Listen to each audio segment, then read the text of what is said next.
स्वागत है एक बार पुनः आप सभी का। मैं हूं आपका जीव विज्ञान शिक्षक और आप देख रहे हैं मेरा YouTube चैनल बायोलॉजी एक्स्ट्रा। आज हम बात करने वाले हैं एक ऐसे सिद्धांत की जिसने जैव विकास के सिद्धांतों को एक मूर्त रूप दिया। एक ऐसे सिद्धांत की हम बात करने वाले हैं जो अपने तार्किक तथ्यों के साथ प्रस्तुत किया गया। हालांकि वर्तमान में इसका कोई महत्व नहीं है, लेकिन इवोल्यूशन को समझाने के लिए, विकास को समझाने के लिए यह सिद्धांत बहुत ही महत्वपूर्ण सिद्धांत है। और आज हम बात करने वाले हैं लेमार्कवाद की। लेमार्कवाद किसने दिया, क्या उसकी मुख्य बातें हैं, कौन कौन से एग्जाम्पल के माध्यम से उसे समझाया गया, साथ ही लेमार्कवाद का समर्थन करने के लिए कौन कौन सी बातें कही गई, कौन कौन से प्रयोग किए गए। साथ ही हम ये देखेंगे कि लेमार्कवाद की जो आलोचना की गई उनमें कौन कौन सी बातें थी, साथ ही लेमार्कवाद का क्या महत्व है और नव लेमार्कवाद क्या है। इन सारी बातों पर आज हम चर्चा करेंगे। तो चलिए स्टार्ट करते हैं आज का हमारा वीडियो लेमार्कवाद। और लेमार्कवाद पर चर्चा करें इसके पहले हम बात करते हैं इवोल्यूशन की। इवोल्यूशन क्या है? वह क्रमिक प्रक्रिया जिसमें सरलतम जीवों से जटिलतम जीवों का निर्माण हुआ है, इवोल्यूशन या जैव विकास या बायो इवोल्यूशन कहलाता है। चाहे वो पेड़ पौधे हो, जंतु हो या अन्य किसी प्रकार के जीव हो, जब सरलतम जीवों से जटिलतम जीवों का विकास हुआ है, आधुनिक जीवों का विकास हुआ है, तो इसी प्रक्रिया को इवोल्यूशन कहा जाता है। इवोल्यूशन एक अनवरत चलने वाली प्रक्रिया है। अब हम बात करते हैं लेमार्कवाद की। तो इवोल्यूशन की प्रक्रिया को समझाने में सबसे महत्वपूर्ण रोल जिस सिद्धांत का रहा है वह रहा है लेमार्कवाद का, लेमार्किज्म का। इस सिद्धांत के माध्यम से हम ओरिजिन ऑफ स्पीसीज को, इवोल्यूशन को बड़ी आसानी के साथ समझ सकते हैं। यह एक ऐसा सिद्धांत है जो तथ्यों के साथ जीवों के विकास की प्रक्रिया को एक्सप्लेन करता है।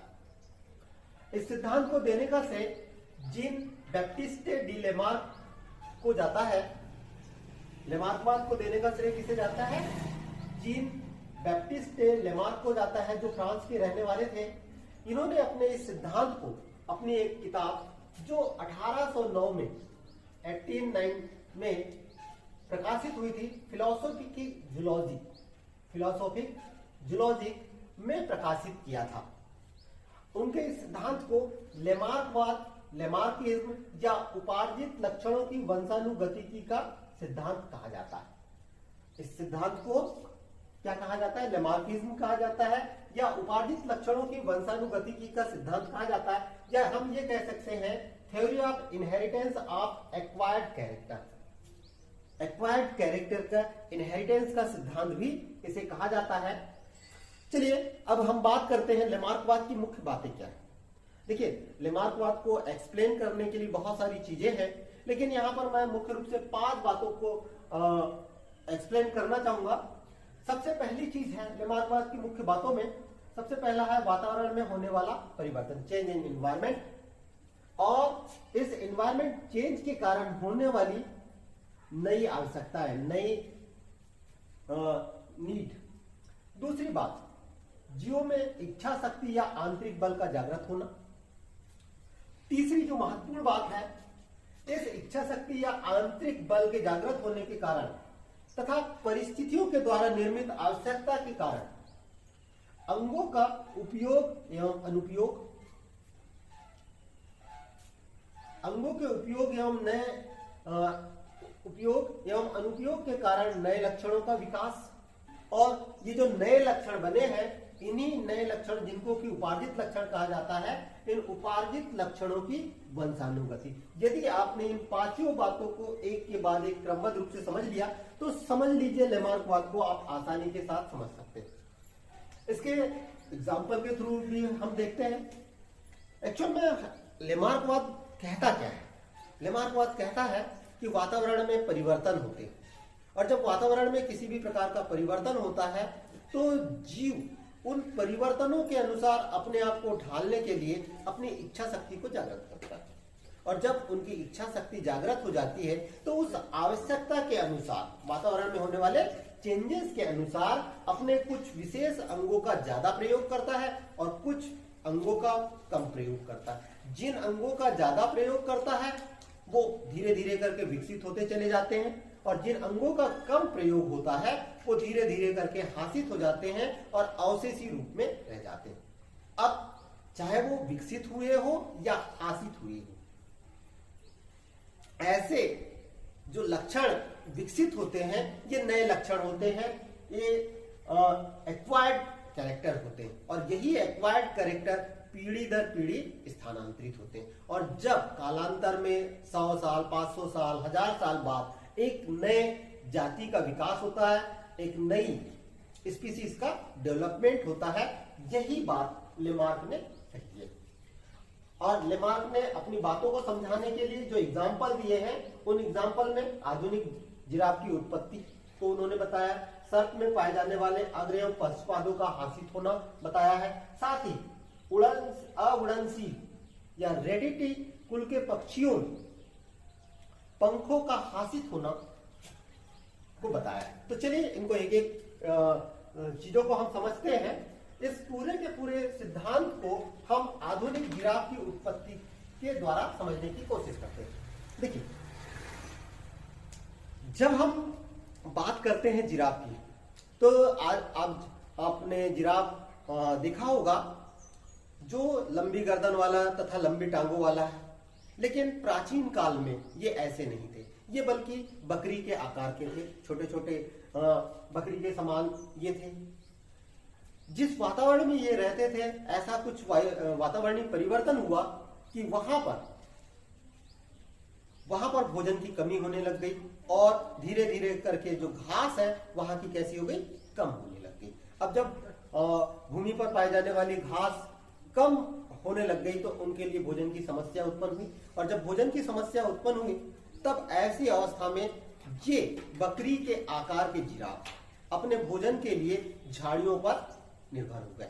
जब झाड़ियों पर निर्भर हो गए तो झाड़ियां थोड़ी ऊंची थी लेकिन इनके पैर नीचे थे, तो उन्होंने क्या काम किया, अपनी अगली टांगों पर उचक कर खड़े होना शुरू किया, और साथ ही गर्दन को थोड़ा सा फैलाने की कोशिश करने, कुछ इस तरह से जो है वो अपनी अगली टांगें एवं गर्दनों को ऊंचा करना शुरू किया, धीरे धीरे करके। अब ये हुआ कैसे? देखिए, सबसे पहले वातावरण में परिवर्तन हुआ, भोजन की कमी हो गई, उनके मन में इच्छा शक्ति जागृत हुई कि नहीं, अब हमारा वातावरण तो बदल रहा है, अब इस बदलते हुए वातावरण के अनुसार हमको जीवित रहना है। अब घास नहीं है तो क्या हुआ, झाड़ियां हैं, झाड़ियों में पत्तियां हैं, पत्तियों को हमको खाना है, ये इच्छा शक्ति जागृत हुई। अब जब वातावरण में चेंजेस हुआ, उनकी इच्छा शक्ति जागृत होने लग गई, तो उन्होंने अपनी अगली टांगों का और गर्दन का प्रयोग लगातार करने लग गए, उनका ज्यादा प्रयोग होने लगा। ठीक है, अब जब यही प्रक्रिया कैसी हुई, धीरे धीरे कई पीढ़ियों तक लगातार चलते रही, और उनमें अगली टांगे बहुत ज्यादा लंबी हो गई और गर्दन भी लंबी हो गई, अर्थात बिल्कुल नए लक्षण का विकास हो गया। और ये लक्षण कौन से लक्षण कहलाए? एक्वायर्ड कैरेक्टर कहलाए, उपार्जित लक्षण कहलाए। और जब ये उपार्जित लक्षण पीढ़ी दर पीढ़ी स्थानांतरित होने लगे तो आज के आधुनिक जिराफ हमें देखने को मिलते हैं। पहले बकरी के आकार के थे, वातावरण में परिवर्तन हुआ, भोजन की कमी हुई, उनमें इच्छा शक्ति जागृत हुई कि हमें जीवित रहना है, और जब जीवित रहना है अपने कुछ अंगों का ज्यादा प्रयोग करना शुरू कर दिया, और ये कालांतर में कई वर्षों के पश्चात नए अंगों के रूप में विकसित हो गए, नए कैरेक्टर डेवलप हो गए, जिनको उपार्जित लक्षण कहा गया।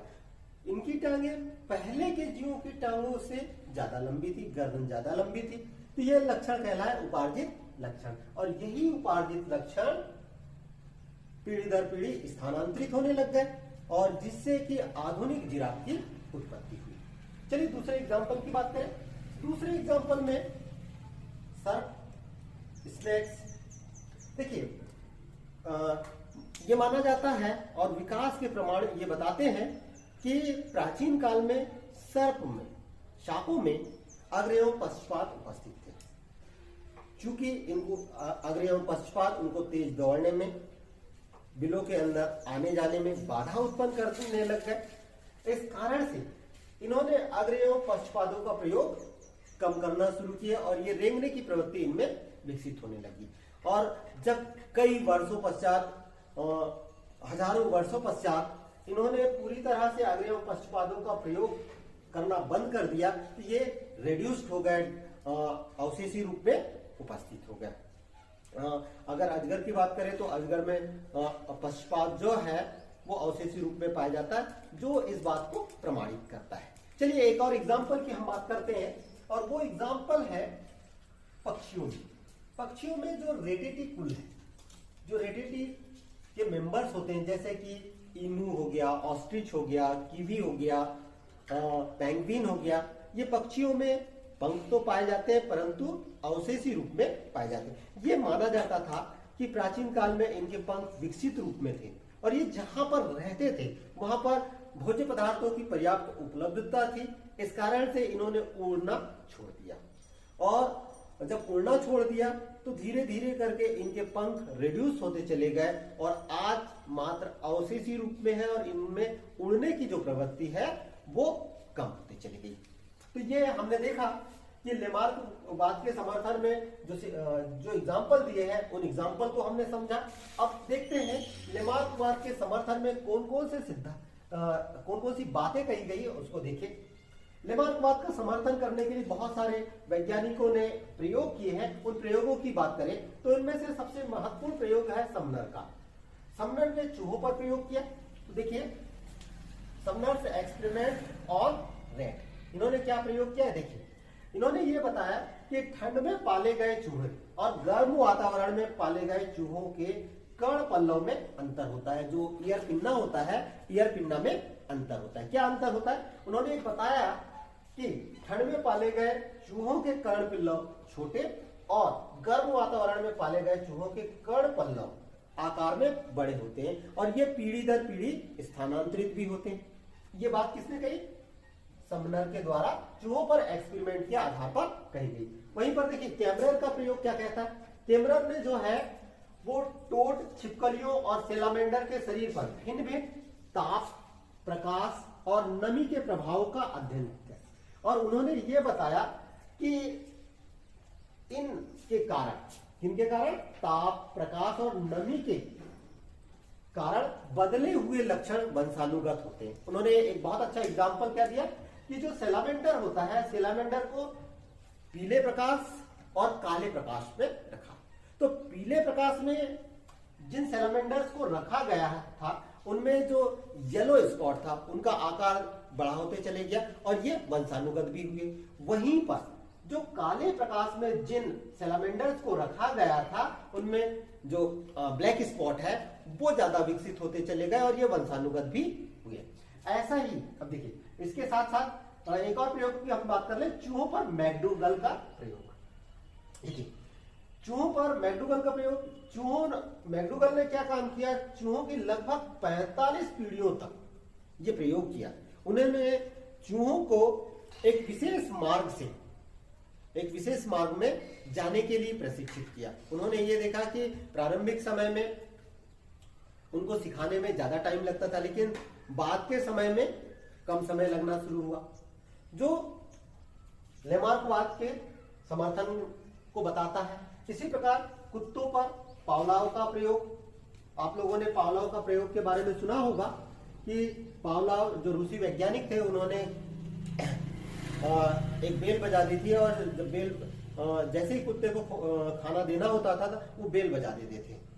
ठीक है, तो इस प्रयोग पर हम ज्यादा चर्चा नहीं करेंगे, केवल मैं एग्जाम्पल के तौर पे बता रहा हूं। अब हम बात करते हैं लेमार्कवाद की आलोचना की कि लेमार्कवाद क्या सही है और क्या गलत है, इस पर हम बात करते हैं। देखिए समझने में तथ्यों के माध्यम से लेमार्कवाद बहुत अच्छा सिद्धांत है जहां विकास की प्रक्रिया को बहुत अच्छी तरीके से एक्सप्लेन करता है और कई वर्षों तक इस सिद्धांत पर की मान्यता रही। लेकिन इस पर सबसे ज्यादा आलोचना का शिकार किया वीजमैन ने बहुत ही कड़े शब्दों में इस सिद्धांत को नकारा।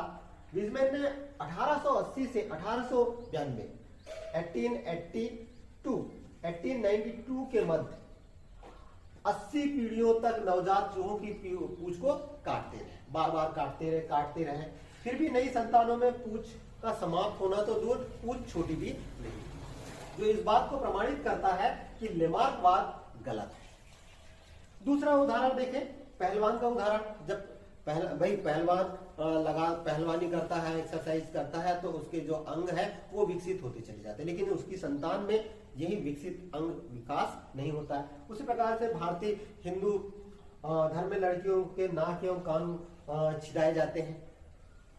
कई पीढ़ियों से ये छिदाने की प्रक्रिया चल रही है, लेकिन कोई भी जब लड़की का जन्म होता है तो उसके पहले से नाक और कान छिदे हुए नहीं होते। तो ये भी लेमार्कवाद की आलोचना के लिए महत्वपूर्ण है। उसी प्रकार से देखिए कि कई पुरुष लगातार जो है वो क्लीन सेव करते हैं, दाढ़ी नहीं रखते हैं, लेकिन उनके संतान जब होती है तो क्या उनमें दाढ़ी नहीं उगती है? तो जो इस बात का प्रमाण है कि लेमार्कवाद सही नहीं। चलिए अब हम बात करते हैं लेमार्कवाद के महत्व की। देखिए आधुनिक परिप्रेक्ष्य में हम लेमार्कवाद की बात करें तो लेमार्कवाद विकास की बात नहीं करता है, विकास को समझाने के लिए इसका प्रयोग नहीं किया जाता है, लेकिन हिस्टोरिकल इंपॉर्टेंस इसका है। जैव विकास की प्रक्रिया को तथ्यों के साथ प्रस्तुत करने का जो श्रेय है वो लेमार्कवाद को जाता है, लेकिन आधुनिक रूप में लेमार्कवाद सही नहीं। चलिए अब हम एक छोटी सी बात कर लेते हैं लेमार्कवाद की कि नव लेमार्कवाद क्या है। देखिए बहुत सारे वैज्ञानिक ऐसे थे जिन्होंने लेमार्कवाद की आलोचना की, बहुत सारे वैज्ञानिक ऐसे थे जिन्हें कुछ बातें लेमार्कवाद की पसंद आई, लेकिन कुछ बातें पसंद नहीं। ऐसे वैज्ञानिकों में कोक, हीकल, स्पेंसर, गैड्रो आदि शामिल थे। इन्होंने लेमार्कवाद की कुछ बातों को सुधार और नए बातों के साथ उसको नए कलेवर में, नए रूप में उसको प्रस्तुत किया। और जब लेमार्कवाद को नए रूप में प्रस्तुत किया तो उसको उन्होंने नाम दिया नव लेमार्कवाद। इस पर हम ज्यादा चर्चा नहीं करेंगे, इस पर एक नए वीडियो, एक अलग से वीडियो निर्मित करेंगे, तब उस पर ज्यादा चर्चा करेंगे। दोस्तों तो आज की इस वीडियो में आपने देखा, लेमार्कवाद को समझा, लेमार्कवाद क्या है, किसने दिया, इसे किस नाम से जाना जाता है, इस सिद्धांत की मुख्य बातें क्या है, इसको समझाने के लिए कौन कौन से एग्जाम्पल दिए गए, लेमार्कवाद का समर्थन करने के लिए किन किन वैज्ञानिकों के द्वारा प्रयोग किए गए, और साथ में लेमार्कवाद की आलोचना किन वैज्ञानिकों के द्वारा की गई, कौन कौन से ऐसे एग्जाम्पल हैं जो लेमार्कवाद को गलत साबित करते हैं, साथ ही लेमार्कवाद का क्या महत्व है, ये आज हमने जाना। उम्मीद करूंगा कि ये पूरा का पूरा वीडियो आपको लेमार्कवाद को समझने में मदद करेगा। लेमार्कवाद समझने के लिए एक अंतिम बात मैं कहना चाहूंगा कि मुख्य रूप से आप 5 बातों पर ध्यान रखें। 5 कौन सी बातें? वातावरण में होने वाले परिवर्तन, उस परिवर्तन के अनुसार नई आवश्यकताओं का निर्माण और नई आवश्यकताओं के लिए जीवों में इच्छा शक्ति या आंतरिक बल का जागृत होना, जिसके कारण कुछ अंगों का अधिक उपयोग और कुछ अंगों का कम उपयोग,